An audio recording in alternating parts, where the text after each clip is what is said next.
Qué gusto para esta tu servidora Tatiana Ruiz de Manrique darte una vez más la bienvenida a nuestra tercera y última formación. Hoy trabajaremos un tema que estoy segura has estado esperando y es el de las estrategias de inclusión. Y para iniciar quiero traer a tu memoria nuevamente esta imagen. ¿La recuerdas? De nuestra clase pasada. Esta imagen nos ilustra los principios en los cuales se basa este proceso inclusivo, como lo son la equidad, cooperación y solidaridad. ¿Ves a los tres niños? Los elementos que cada uno de ellos tiene y que necesita o no para poder disfrutar de lo que desean ver. ¿Ves la diferencia entre igualdad y equidad? Así es. La inclusión no se basa en el principio de igualdad, porque no se trata de dar a todas las personas lo mismo, sino dar a cada uno lo que necesita para poder disfrutar de los mismos derechos. Eso es equidad, y así justamente nos trata Dios. Y es aquí donde de seguro surge la pregunta, ¿cómo lo hacemos? Y eso es lo que aprenderemos. Pero antes de abordar directamente las estrategias que aplicaremos con nuestros niños, jóvenes o adultos con necesidades educativas especiales o discapacidad, quiero referirme a dos puntos muy importantes. El primero de ellos es el trabajo de concienciación que debemos hacer con los adultos que forman parte de este club. Equipo directivo, padres, representantes, miembros de la iglesia. Recuerden que es muy importante que como adultos tomemos conciencia de la realidad de la discapacidad y su naturaleza para poder comprenderla y así desmontar esas falsas barreras, esos falsos conceptos, actitudes erróneas. Saben, los prejuicios no son procesos inherentes a la condición humana. Los prejuicios son procesos de formación, producto de un determinado desarrollo social y cultural. En resumen, los prejuicios se aprenden. Y somos nosotros, los adultos, los que hacemos de un niño alguien prejuiciado. Así que si dentro de tu club hay un niño o hay jóvenes o adultos con condiciones específicas, te invito a que instruyas en primer lugar a los adultos convencionales, es decir, los que no presentan ninguna discapacidad, pero forman parte de ese club. Que invites a alguien que pueda orientarles, a explicarles en qué consiste y cómo pueden ayudar. Cuando desconocemos algo, le tememos y el temor pues nos paraliza y nos hace actuar de manera irracional. Así que eduquemos a nuestros adultos al respecto de algún tema en específico que estamos evidenciando en nuestro club. Y la buena noticia es que si es algo que aprendemos referente a los prejuicios, es algo que podemos desaprender también. Y doy gloria a Dios por eso. Ojalá que sea más temprano que tarde. En el caso de nuestros clubes comunitarios, recuerda que a veces la feligresía no conoce a estos niños o a estos jóvenes, porque regularmente nuestras actividades son en domingo, fuera de la iglesia. Entonces, antes de presentar a estos niños a la iglesia, eduquémosla. Preparémosla para ciertas conductas y expliquemos la razón de ello y así poder minimizar los estresores para todos. De esta forma, la feligresía estará más preparada, más dispuesta, tolerante, respetuosa y comprensiva.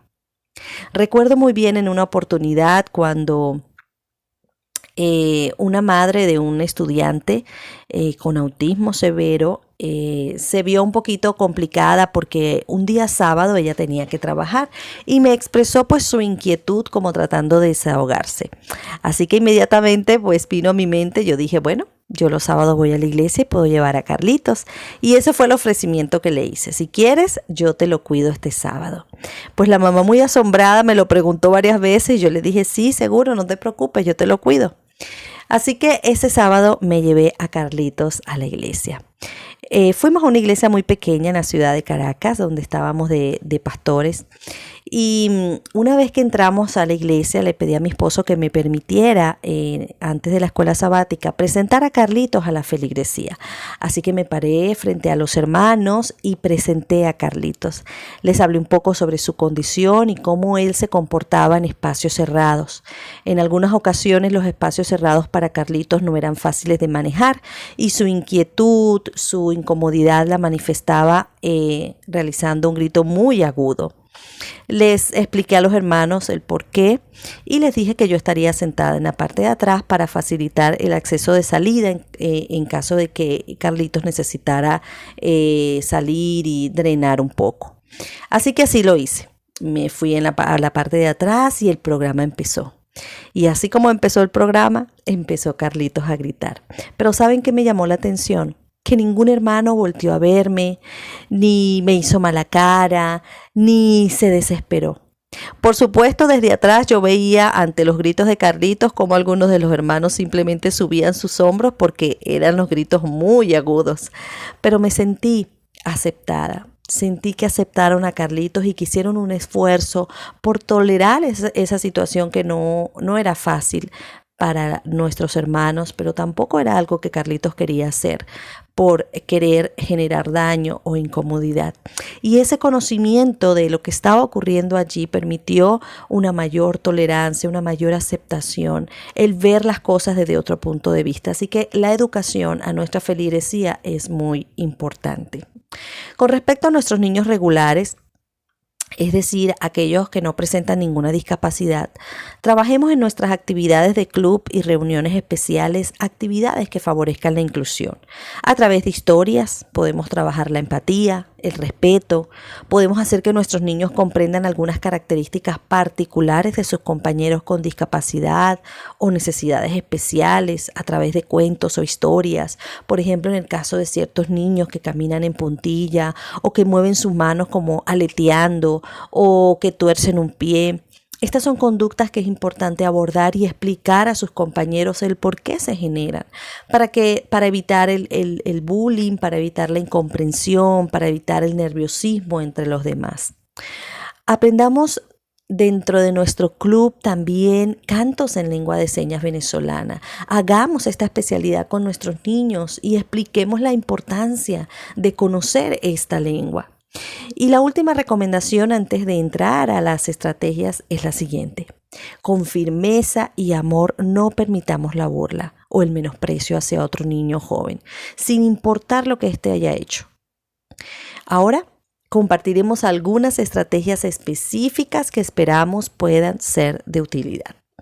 La primera de ellas es estructura de la actividad. Para ciertos niños o jóvenes que presentan dificultad para secuenciar tareas u organizarse, que presentan ansiedad por no saber las actividades que se realizarán, como en el caso del autismo o del trastorno del déficit de atención con o sin hiperactividad, te recomendamos que manejes un llavero de rutinas. Por supuesto, esta estructura visual sería aún más efectiva si en casa también se realizara, pero es una muy buena estrategia para que la apliques en tu club y consiste en reflejar en pequeñas tarjetas cada una de las actividades que realizarás ese día en tu club y siempre antes de realizar la actividad se la anticiparás al niño o joven mostrándosela y permitiéndola que él pueda colocar una marca sobre ella que le indique que ya la realizó. Puedes plastificarlas y con un marcador indeleble el niño o joven irá tachando o marcando cada actividad que va realizando. Esta estrategia no solo te será útil para tus actividades regulares de club, sino que te servirá muy bien para campamentos o actividades extras que realices. Recuerda que la idea de esta estrategia es anticipar al niño las actividades que debe realizar, lo cual le va a permitir entender lo que su entorno pide de él y esto, por supuesto, va a traer mayor tranquilidad. La segunda son las historias sociales. Esta estrategia es muy útil para aquellos niños o jóvenes que tienen dificultades para comprender muchas de las situaciones que ocurren a diario en su entorno. Por ejemplo, no entienden por qué deben mantenerse en la formación mientras cantamos el himno o repetimos los ideales. Estas situaciones, a las que nosotros estamos más o menos acostumbrados, son muchas veces difíciles de comprender cuando se expresa y se vive en forma totalmente diferente, como en el caso del autismo. Muchas veces nos encontramos con problemas de conducta, ansiedad y emocionales que tienen que ver con una falta de comprensión de la situación, lo que les lleva a responder de forma inadecuada al entorno social. Así que una forma de ayudarles a entender un poco más el mundo en el que viven es lo que llamamos historias sociales. Una historia social es una historia individualizada, corta, que se usa con niños o jóvenes con trastorno del espectro autista para aclarar situaciones difíciles o confusas. Más concretamente, una historia social se escribe para proporcionar información sobre lo que la gente en una situación dada piensa o siente. Representan una serie de experiencias donde se reflejan las señales sociales y su importancia y el guión de lo que se debe o puede hacer y decir. Así que en otras palabras, el qué, el cuándo, el quién y el por qué de esas situaciones sociales. Estas historias sociales pueden ser aplicadas no solo para que entiendan algunos aspectos sociales, sino también conceptos espirituales. Y ellos a su vez pueden utilizarlas para explicar historias bíblicas, narración de historias, versículos, entre otras. La tercera es identificación de conceptos a través de imágenes. Los diccionarios visuales son una excelente estrategia para aquellos niños o jóvenes que tal vez no puedan expresarse de forma oral o su articulación se ve muy afectada, permitiéndoles una lámina donde se encuentren múltiples respuestas relacionadas con lo que queremos que respondan o necesitamos que respondan. El niño o joven podrá señalar aquello que necesita, aquello que desea o aquello que ha entendido. Y esto no lo va a lograr el primer día que le presentemos el material. Esto requiere de entrenamiento, de tiempo y de constancia, pero una vez que se logre, son excelentes los resultados. Los organizadores gráficos también son muy importantes para estas adaptaciones. Esta estrategia es muy útil para aquellos niños en los que su mayor canal de aprendizaje es el visual. Niños con trastorno del déficit de atención con o sin hiperactividad, con trastorno del espectro autista, con discapacidad intelectual, en fin, aún para los niños regulares es una muy buena estrategia. A través de ella, pues podemos presentarle un tema, en este caso un tema espiritual, podemos presentar algún evento bíblico que ellos deban manejar, una especialidad, para que el estudiante, para que él pueda estudiar de una forma visual, ¿verdad? Y también podemos evaluar de esta forma. Los cantos. Utiliza cantos para que los niños con compromiso en su memoria a corto y largo plazo puedan aprender versículos o historias. Si necesitas trabajar con tu club de libros, utiliza el dibujo con propósito para evaluar la actividad. En la actualidad hay muchas herramientas como historias ilustradas y animadas, y luego de que el niño las vea puedes hacer un dibujo de la experiencia o si no está en la capacidad de dibujarlo, puede colorearlo con ayuda o simplemente armar una escena con imágenes que el adulto le entregue previamente y a medida que el adulto lo indique, él podrá ir ubicando las piezas. Mis queridos líderes, recuerden lo que hablamos sobre el principio de la equidad. De eso se trata y para eso aplicamos algo que en educación formal llamamos adaptaciones, que son estrategias educativas que facilitan el proceso de enseñanza-aprendizaje. Estrategias que pretenden a partir de modificaciones ser una respuesta a la diversidad individual, al ritmo y al estilo de aprendizaje. Es tomar esas clases, en este caso de aventureros o de conquistadores, y realizar oportunas adaptaciones. Esto con el fin de atender a las diferencias que presentan y hacer que determinados objetivos o contenidos sean accesibles para todos. En cuanto a algunas estrategias metodológicas generales, te recomiendo que, en primer lugar, trates de ubicar al niño o al joven cerca del lugar donde debe prestar atención y al lado de compañeros que favorezcan su tiempo de concentración y no que lo distraigan. Esta medida va a reducir las posibilidades de que otros estímulos visuales o auditivos distraigan al niño o al joven de la actividad que esté realizando en cada momento.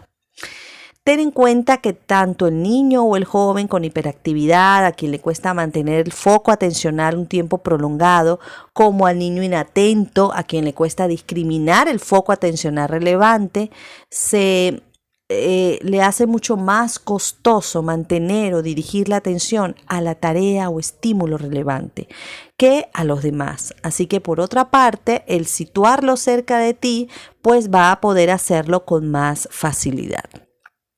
También te recomiendo asegurar la comprensión de la explicación o de las instrucciones para realizar las actividades.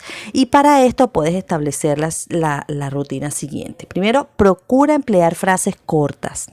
Y en los casos en que la exposición debe ser larga, repítela varias veces. Repite esos aspectos fundamentales de esa explicación.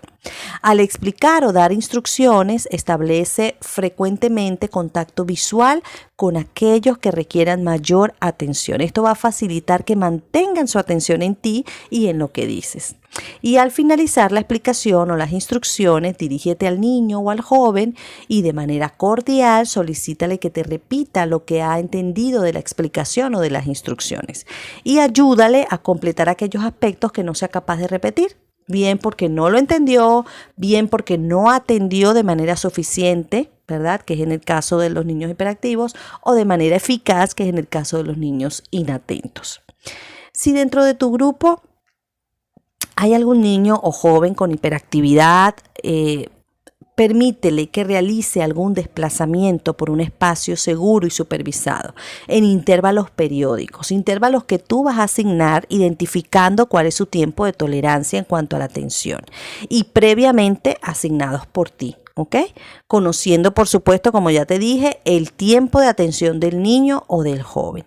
Ten en cuenta que a este niño, a este joven, le resulta muy costoso permanecer quieto o en silencio.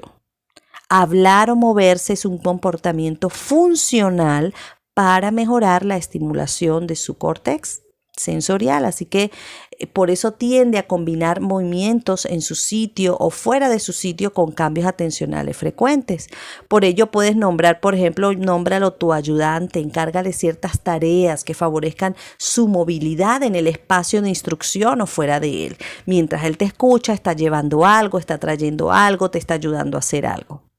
Referente a estrategias metodológicas más específicas, puedes priorizar objetivos de cada clase en aquellos niños o jóvenes que por su compromiso cognitivo debamos enseñarles solo aquellos objetivos que se consideran fundamentales o claves. También puedes introducir objetivos o contenidos que no estén previstos en el referente. Por ejemplo, si un niño que por su condición aún no sepa hacer el lazo de su zapato, preocúpate porque lo aprenda antes de enseñarle el nudo margarita o el ballestrinque. El nudo de su zapato es esencial para su independencia personal y será de gran ganancia y fortalecimiento de su autoestima cuando él lo logre. ¿Ok? Puedes también eliminar determinados objetivos o contenidos, ya que puede suceder que algunos no puedan desarrollar todos los objetivos y contenidos, por lo cual hay que optar por eliminar los menos significativos o los que también llamamos de segundo orden. Cambiar la temporalización de los objetivos. Algunos niños pueden requerir que se les conceda más tiempo para alcanzar determinados objetivos. Por ejemplo, al considerar un niño hiperactivo debido a sus características, tiene necesidad de efectuar distracciones breves, como ya lo mencionamos, o largas, ¿no? Eso va a depender, lo cual esto le va a hacer imposible realizar las tareas asignadas en el tiempo establecido para los chicos convencionales. Por otra parte, el niño inatento es lento en la ejecución tanto de tareas cognitivas como motrices, por lo cual va a necesitar más tiempo que los demás compañeros para realizar las mismas tareas. Así pues, teniendo en cuenta esta situación, pues considera el tiempo disponible para llevar a cabo las tareas y amplía este tiempo para los niños con déficit de atención. Y finalmente vamos a hablar sobre las adaptaciones de la evaluación.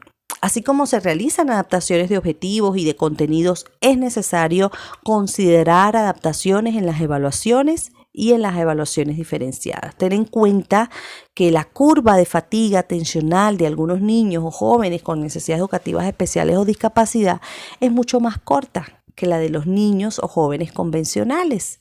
por lo cual en sesiones de evaluación de más de 30 minutos la capacidad de prestar atención se reduce muy sensiblemente y con ello el rendimiento. Entonces, por esto te quiero recomendar lo siguiente: pon en práctica otros métodos o estrategias de evaluación orales. Mientras le haces el examen oral, puedes irlo grabando de manera que ese examen pueda ser presentado finalmente al oficial. Por supuesto, evaluaciones escritas o a través de videos, de dibujos, de parafrasear, ¿verdad? Tal vez un niño con una discapacidad intelectual moderada no va a aprenderse todas sus gemas bíblicas, pero si tú utilizas apoyo visual con estas gemas, vamos a aprender la gema relacionada con la venida del Señor y utilizas un apoyo visual, tal vez este niño no va a decir de memoria el versículo, pero a través del apoyo visual va a parafrasear lo que significa que Jesús viene pronto y lo va a ver todo el mundo.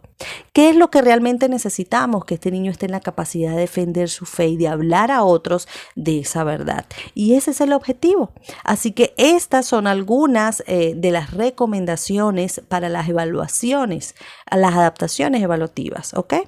Modificar los instrumentos de evaluación, adecuar los tiempos, graduar las exigencias, la cantidad de contenido e incluso considerar las posibilidades de otorgar apoyo al joven con discapacidad intelectual durante la realización de la evaluación.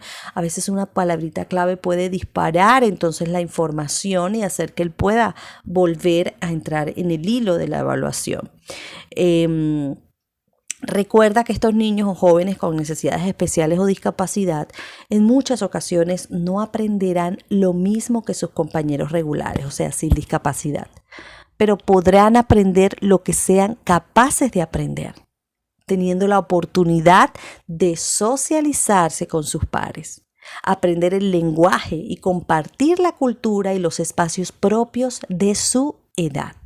Y en estos espacios sociales y formativos como nuestros clubes se pueden lograr y se pueden desarrollar su mayor potencial.